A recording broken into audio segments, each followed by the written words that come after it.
আসসালামু আলাইকুম ওয়া রাহমাতুল্লাহি ওয়া বারাকাতুহু। শিরোনাম: রাতের মাছহার অদৃশ্য পরীক্ষার গল্প। গ্রামের নাম ছিল চাঁদপুরের পাশের এক নিরিবিলি জনপদ নলডাঙ্গা। এই গ্রামে বাস করত মাছবাসী এক লোক, নাম তার রহিম মিয়া। রহিম মিয়া খুব গরিব হলেও ছিল নামাজি, আল্লাহভীরু মানুষ। প্রতিদিন ফজরের নামাজ পড়ে সে নদীতে জাল ফেলত, আর যা মাছ পেত তাই বিক্রি করে সংসার চালাত। তার স্ত্রী আর দুই ছোট সন্তান, এই চারজনের সংসার কোনো রকমে চলছিল। একদিন সন্ধ্যায় হঠাৎ ঝড় ওঠে, নদীর পানি ভয়ঙ্কর ভাবে ফুলে ওঠে। গ্রামবাসী সবাই নৌকা বের করতে মানা করলো, কিন্তু রহিম মিয়ার ঘরে চাল ছিল মাত্র এক মুঠো।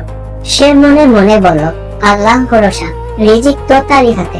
রাতে এশার নামাজ পড়ে সে নৌকা নিয়ে নদীতে নামলো। অন্ধকার এমন ছিল যে হাত বাড়ালেই হাত দেখা যায় না। কুয়াশার ভেতর শুধু পানির শব্দ আর দূরে শিয়ালের ডাক। কিছুক্ষণ পর আশ্চর্যভাবে তার জালে অনেক বড় বড় মাছ ধরা পড়ল। রহিম মিয়া খুশি হলেও মনে মনে ভয় পেল, এত রাতে এত মাছ। মাছগুলো নিয়ে সে গ্রামের হাটের দিকে রওনা দিল। হাটে যেতে হলে তাকে এক কবরস্থানের পাশ দিয়ে যেতে হয়।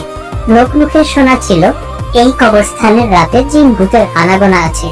রহিম মিয়া কুরআনের আয়াত পড়তে পড়তে হাঁটছিল। হঠাৎ কবরস্থানের পাশে এক অদ্ভুত লোকের দেখা পেল। লোকটির গায়ে সাদা কাপড়, মুখটা স্পষ্ট দেখা যায় না। লোকটি বলল, ভাই, এত রাতে কোথায় যাচ্ছ? রহিম মিয়া কাপা গলায় বলল, মাছ বিক্রি করতে। লোকটি হাসলো, কিন্তু সেই হাসিতে কোনো উষ্ণতা ছিল না।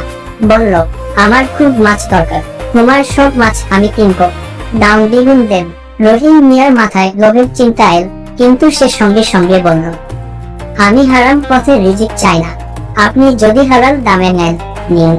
লোকটি কিছুক্ষণ চুপ করে রইল। তারপর হঠাৎ চারপাশ আরো অন্ধকার হয়ে গেল।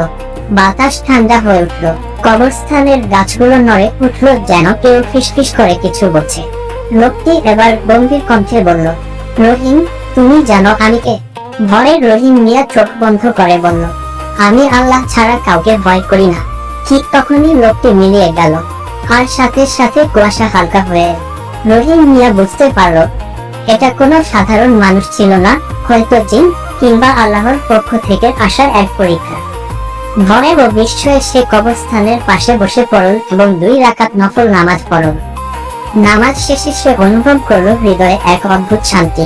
পরদিন সকালে হাটে গিয়ে সে মাছগুলো বিক্রি করল। আশ্চর্যজনকভাবে সেদিন সে ন্যায্য দামে আগের চেয়ে বেশি টাকা পেল।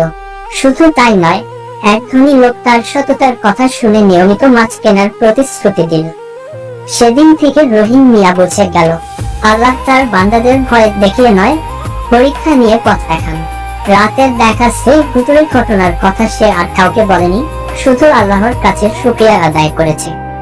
আর নলডাঙ্গা গ্রামের মানুষ আজও বলে, যে রাতে মাছ নিয়ে যায় তার সাথে আল্লাহ থাকলে কোনো ভূত জিনের ক্ষমতা নেই। শিক্ষা: হালাল রিজিক, তাকওয়া আর আল্লাহর উপর ভরসা থাকলে অদৃশ্য জগৎ ক্ষতি করতে পারে না।